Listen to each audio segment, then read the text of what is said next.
सुभुजो दुर्धरो वाग्मी महेन्द्रो वसुदो वसुः नैकरूपो बृहद्रूपः शिपिविष्टः प्रकाशनः।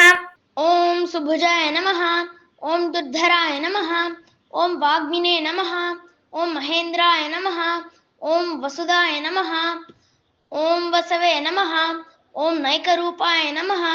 ఓం బృహద్రూపాయ నమః. ఓం శిపివిష్టాయ నమః. ఓం ప్రకాశనాయ నమః. సుభుజః భక్తుల భారమునంతయు మోయు సుందర బలిష్టమైన భుజములు కలవాడు. దుర్ధరః ఇతరుల చేత అడ్డగింప సఖ్యము కాని వేగము కలవాడు. వాగ్మి చతురముగా మాట్లాడువాడు, మంచి వక్త. మహేంద్రః పవిత్రమైన గొప్ప ఐశ్వర్యము కలవాడు.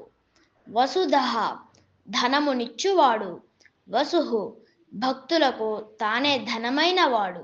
నైకరూపః ఎవరు ఏ రూపములో ఊహించుకుంటారో వారికి ఆ రూపములో కనబడేవాడు. బృహద్రూపః అంతటా వ్యాపించిన పెద్ద రూపము కలవాడు. శిపివిష్టః తన కిరణములతో వ్యాపించిన వాడు. ప్రకాశనః తన రూపమును ప్రకాశింపచేయువాడు. విష్ణువు భక్తుల భారమునంతయు మోయు సుందర బలిష్టమైన భుజములు కలవాడు. అతని వేగాన్ని ఎవరూ అడ్డుకోలేరు. చతురతతో సమంజసంగా మాట్లాడగల మంచి వక్త. ఆయనకు పవిత్రమైన మహత్తరమైన ఐశ్వర్యం సొంతం. ధనాన్ని ప్రసాదించేవాడు. భక్తులకు తానే ధనంగా ఉండేవాడు. భక్తులు ఆయనను ఏ రూపంలో భావించినా వారికి అదే రూపంలో దర్శనమిస్తాడు. అతడి రూపం సమస్త దిక్కులకు వ్యాపించి అతి విశాలంగా ఉంటుంది. తన కిరణాలతో ప్రపంచాన్ని చుట్టుముట్టి తన ఆత్మస్వరూపాన్ని ప్రకాశింపజేసే శక్తి కలవాడు. ఈ శ్లోకం పఠించడం వలన సంకల్ప బలం, అడ్డంకులను ఎదుర్కొనే ఆత్మవిశ్వాసం పెరుగుతాయి.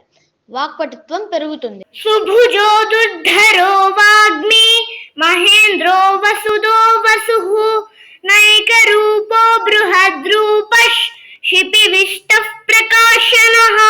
ఇలాంటి మరిన్ని శ్లోకాల కోసం ఛానల్కి సబ్స్క్రైబ్ చేయండి. మీకు నచ్చితే లైక్ చేయండి, షేర్ చేయండి, కామెంట్ చేయండి. ఓం నమో నారాయణాయ.